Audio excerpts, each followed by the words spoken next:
I cut you off, but you were just describing the studio that you helped set up. Um, excuse me. After the war, I returned to Tampa. After my discharge from the Navy, I returned to the Tampa and set up a studio, and it was on Lafayette Street, across the street from the University of Tampa. I think that the building that it was in and also the street name has been changed. I think the building is no longer there, has been renovated or something. And this studio was ahead of its time. We weren't ready for commercial motion pictures in Florida then. And so I did, but in the interim, before I did that, I forgot. I went to Laguna Beach in California, and I spent 6 weeks there studying under William Mortensen, who at that point was recognized as one of our world's foremost pictorialists. And I gained a wealth of experience from him in those 6 weeks. And then I came back and opened the studio. I'm sorry, this was after the Navy? After the Navy, yes. So Between my discharge and opening the studio. why him and why did you pursue that? Well, he had a method of lighting, which you are essentially using here today, which is a single source light. But he manipulated, it was a still situation. He manipulated the print after it was came out of the dark room. But the single source lighting was, to me, very valuable for what I wanted to do. Because you're moving, you have limited equipment, you have to work under all kinds of conditions. And to me, so far to my knowledge, he was the best person that I knew of that used single source lighting. And so then I opened the studio, and there was a man in Tampa by the name of Paul Rubenstein, who owned a very small theater that he and his wife ran over in Safety Harbor, which is just across the bay from Tampa, in the northwest end of Tampa Bay. And years and years ago, it used to be kind of a resort, and then it was on its uppers, but his wife sold tickets and the popcorn and the candy and the drinks, and he ran the projection booth. And he had a fire in his projection booth, and this was back when the film stock was nitrate film, highly, highly, highly flammable, you know. And he had a fire in his projection booth, and so he just closed the theater down, and he took his money and opened up a camera store, Tampa Home Movie Center in Tampa. And he was an excellent salesperson. And at this time, film was still quite short for the amateur motion picture film, 16 millimeter and 8 millimeter film.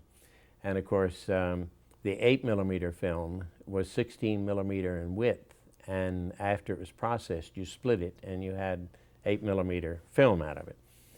So he came to me one day and he said, by the way, I had bought a surplus Houston 16 millimeter developing machine that the military had bought many, many of in order to develop gun camera film on the spot. And I had one of those in the studio. And he came to me and he said, why don't you do the processing and let me and the spooling of the film, and let me sell it.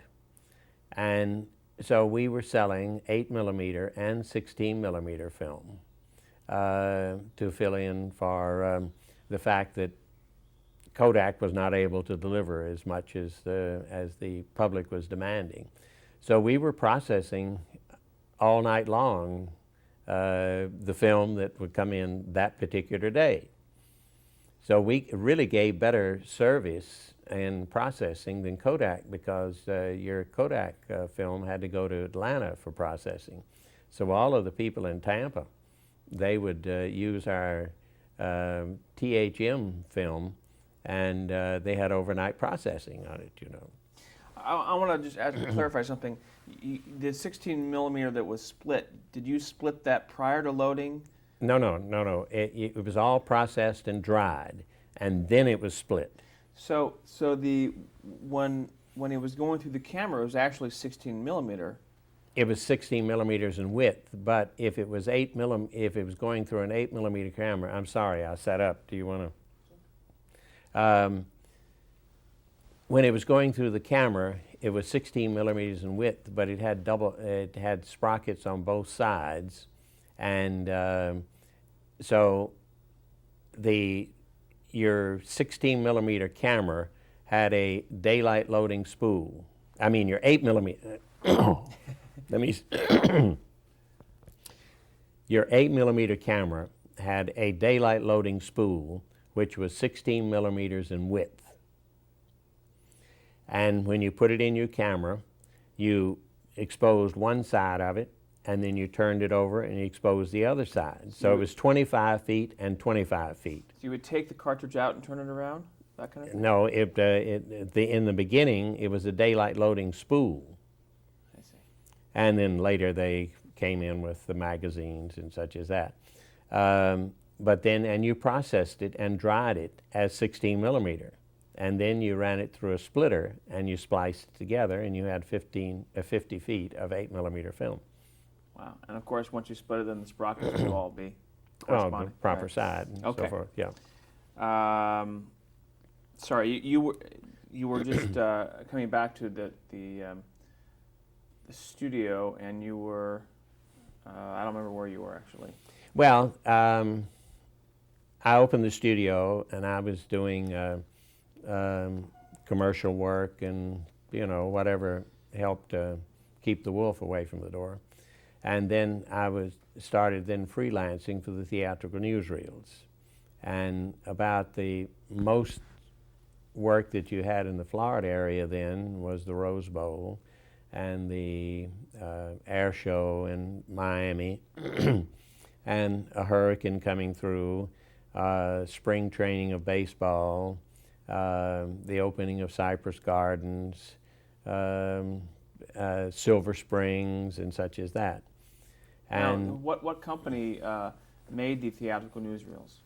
well, you had RKO Pathé, you had Paramount, you had News of the Day, Universal News, all of your major film companies, theatrical film companies, had their own newsreel. You would go to each company. They would ring me up and say, you know, do this, do that, do the other.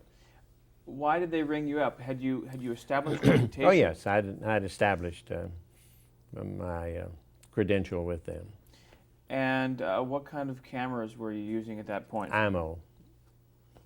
IMO Qs, as a matter of fact. Just describe an IMO for someone who hasn't seen one. An IMO Q, it takes 100-foot, it's 35 millimeter film, 100-foot internal load, and it's a spring wound. It has, there are two models of it. The IMO M has a compact turret, which is a turret that may be 3.5, 4 inches in diameter, but 3 holes for lenses. So you could not use a very long lens on that with a shorter lens, because you'd have the thing cutting in. Now, and the IMO M had a butterfly handle which collapsed on the right side of it for winding, and you'd wind it up and you could run 50 feet with one winding. So you had to wind it twice in order to get your 100-foot load through. Now the IMO Q was made a mite later, and it had what they called a spider turret. And the spider turret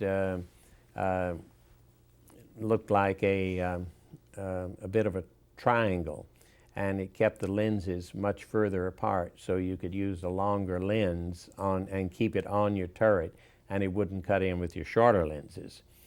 And it also had a finder on the left side that had a little turret, and you had optical finders that matched the lenses on the turret.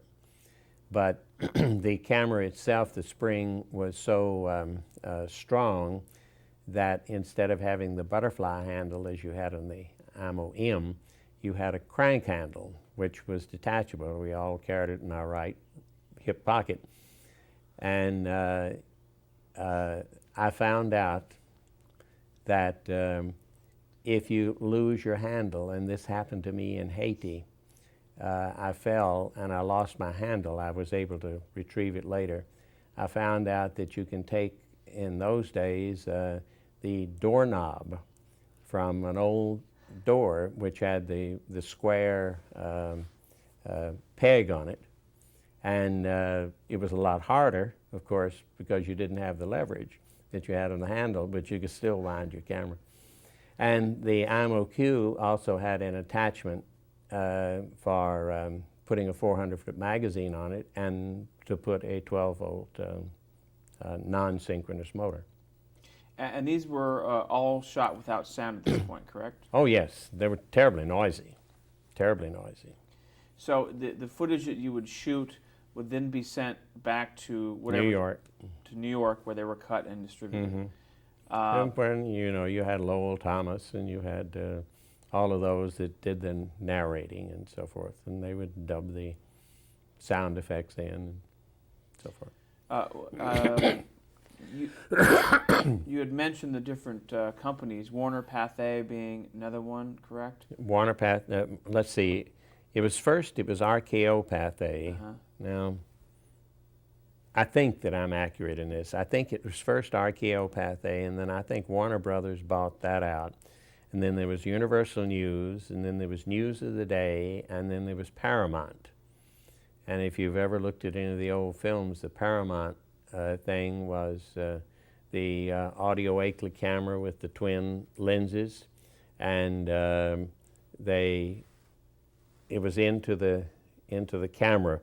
And the cameraman behind it was Bill Garricky, which retired here in Miami. And they da-da-da-da-da-da-da, and then it turned like this, and they had Paramount News on it. It was a very distinctive. And let's see, Pathé, I think, had a rooster that crowed in their lead-in. I forget what the others were. So they were all headquartered in New York, but I'm assuming there were offices down here. No, in those days it was all, well, I started to say it was all freelance. That's only partly true. Bill Garricky of Paramount News retired, or semi-retired, and he was living in Miami. So he still covered the things for Paramount. And Al Waldron, who had been severely injured in the Boer War, retired in Miami, and he still shot for News of the Day. And then there was a New York cameraman by the name of Whipple. He lived in New York, but he used to come down here like the snowbirds, you know, in the wintertime. And he would come down and he shot for, I forget who it was he was photographing for.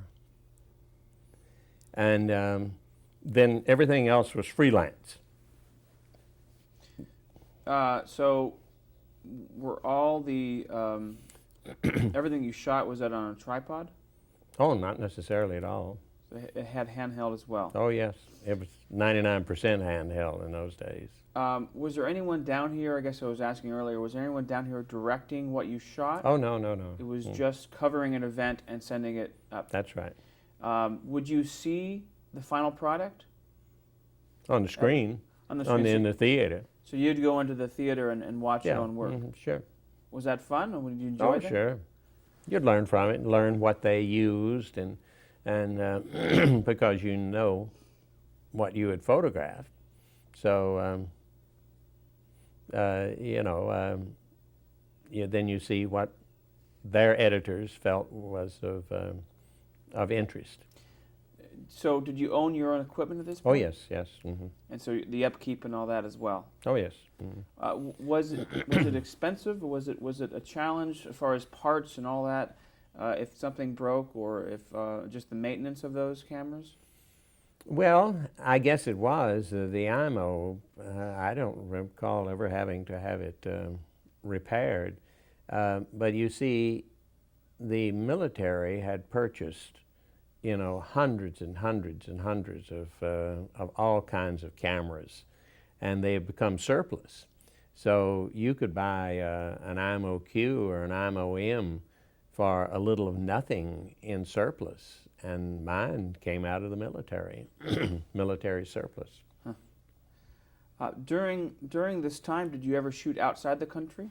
Oh yes, Haiti, Puerto Rico, Cuba, Dominican Republic, then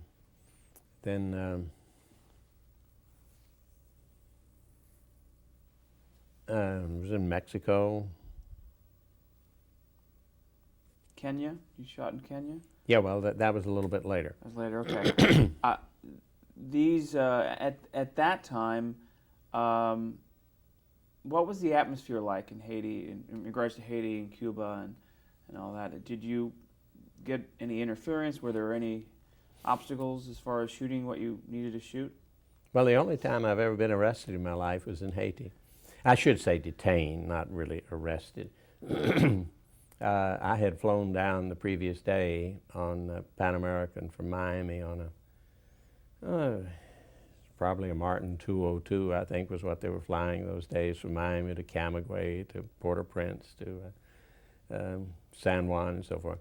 Anyway, I had flown down, and there were a number of tourists on the plane, and the story was President, and I think his name was Estime, the president of Haiti, had convinced the world to finance one of the big slum clearance projects of our continent. And so the major countries had gone in and built pavilions in an old swampy area down near the harbor in Port-au-Prince, filled it in and so forth. And I went down to have the opening of the exposition. And I'd become friendly with some of the travelers on the plane, the tourists and so forth, that were going down there for various reasons. And the next morning, I was standing near the reviewing stand where the president was going to be cutting the ribbon or whatever. And some of the people on the plane walked up and said, "Oh, what are you doing here?" And I said, "I'm waiting to shoot the president." Well, the gendarmes understood enough English to know that that wasn't proper. And one of the embassy personnel, one of the officers from the American embassy happened to be there, and he explained that this was, so I'm becoming much more articulate in my language since those days. Careful with the terms you use, huh? The glossary of terms. Tell me about your trip to Kenya. What was that? What was the purpose of that trip? Well, they were having an insurrection in Kenya.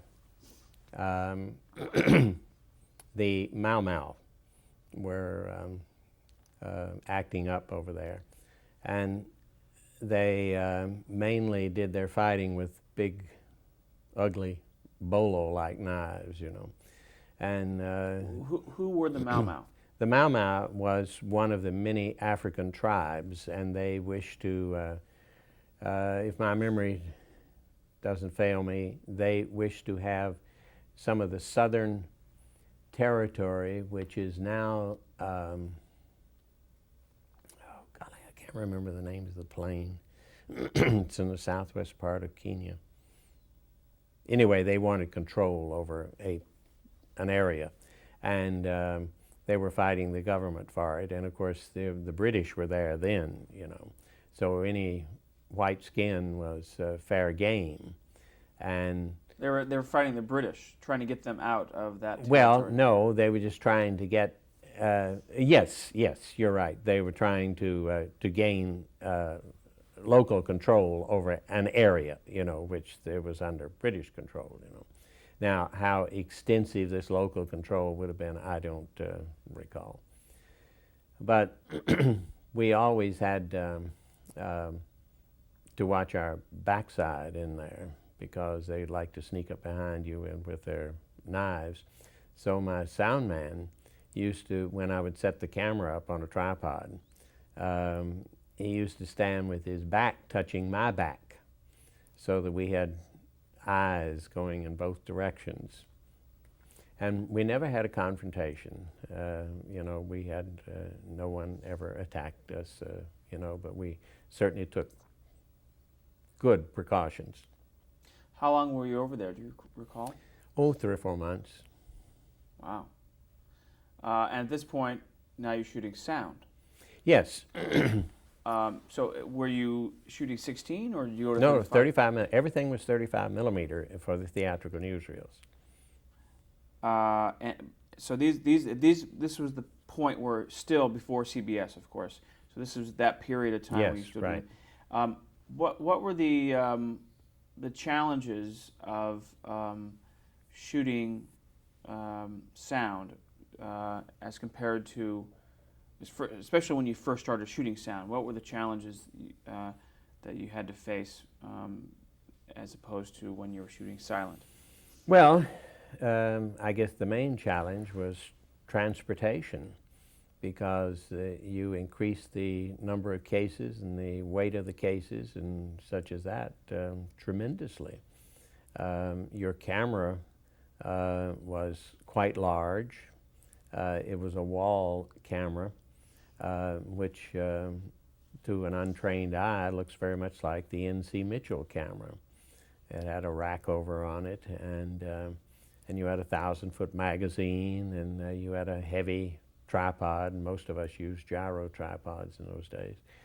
And then you had your amplifier, and you had batteries to operate it if you were away from an AC power source. So you increased your equipment multifold in comparison to a handheld IMO. How were the reels of film transported? I mean, did you get a shipment each couple days, or and how was it sent out? You mean like in Kenya? Yes. Probably took it all with me. Wow, for the entire But you trip. see, Kodak in those days, you could get tropical packing. You order the film, and it would be the film inside of the cans would have extra wrapping of various types, you know, to hold down on moisture. And of course, after you open that, then your film was immediately exposed to moisture while you were using it, and also while you until you got it processed. So it was advantageous to get it to the processing lab as soon as possible, because the film would deteriorate. You see, you had a nitrate a nitrate base, which was extremely flammable, and the film would deteriorate with excessive moisture and excessive heat. I wanted to ask you, stepping back a bit, do you remember the first time you saw television?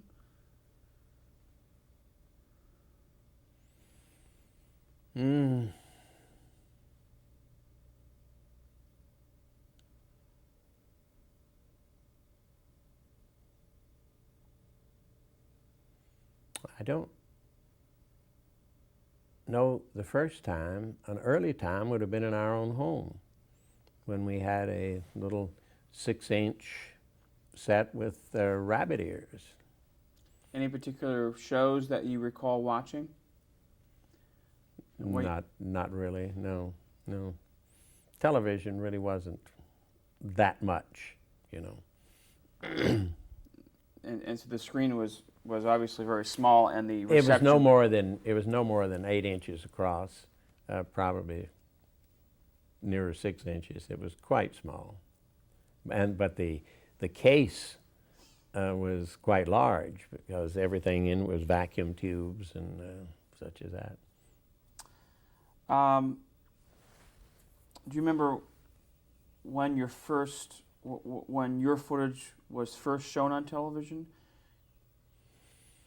No, I really don't. Or if there was, well, let's take you to CBS. When did you join CBS News? Well, you must go back. The unions regulated both the theatrical newsreels as well as television. And in the beginning, CBS News did not have their own film cameramen.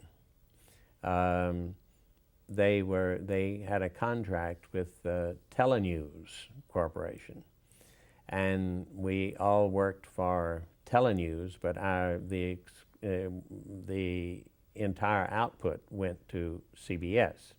But Telenews also had newsreel theaters. They had one down off of Times Square in New York. And they had several newsreel theaters that did nothing but show newsreels. So some of the work went into the newsreel, theatrical newsreels, and some of it then went to CBS for the Douglas Edwards and the News show. That was directed by Don Hewitt. That's right. So how did you come to work for Telenews? Freelancing, they call me up. One of the early, I'm not certain it's the first assignment, but one of the early assignments was in Dothan, Alabama, the Peanut Festival, which you can imagine what an event that was. They had a little local parade, and the big deal was the high school football game where they crowned the queen, and they had the local car dealer furnished a convertible, and the young man that was to be her escort, and one of the fathers, or I guess it was one of the fathers, maybe it was someone from the automobile agency, drove the convertible out onto the field. You know. But that was one of the early ones. So with Telenews, did that mean you moved to New York? No, I was still here. Still here. And the way that I left Tampa was Telenews had a man in Korea covering the Korean War, and he was killed. And I was in Miami doing something, I forget what it was. And they called me in Miami and they said, we need someone to go to Korea. And so to condense a long story. Well, you know what? I'll cut you off there and we'll change tapes. Okay.